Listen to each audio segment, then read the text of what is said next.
लाचलुचपत प्रतिबंधक विभागाने मोठी कारवाई केली आहे। 8 कोटी रुपये लाच मागणाऱ्या दोघांना रंगेहात पकडलाय। सरकारी अभिलेख विभागातील दोघांविरोधात गुन्हा दाखल झालाय। आपले प्रतिनिधी चंद्रशेखर भांगे आपल्यासोबत फोन लाईन वरून जोडले। चंद्रशेखर, काय अधिकची माहिती? नीलम, खरं तर हे जे दोन आरोपी आहेत ते शासकीय भूमी अभिलेख विभागाचे आरोपी आहेत।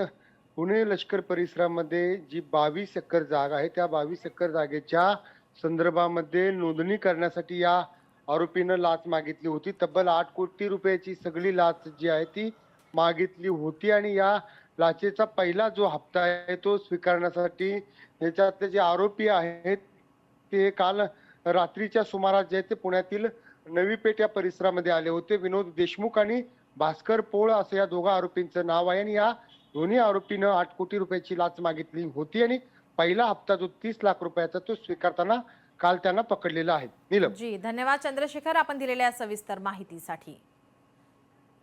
सध्या आता हा लाच घेतानाचा व्हिडिओ आता समोर येतोय। लाचलुचपत प्रतिबंधक विभागाने ही कारवाई केलेली आहे। त्यांना आता ताब्यात घेतले। सरकारी अभिलेख विभागातील दोघांविरोधात गुन्हा दाखल झालाय।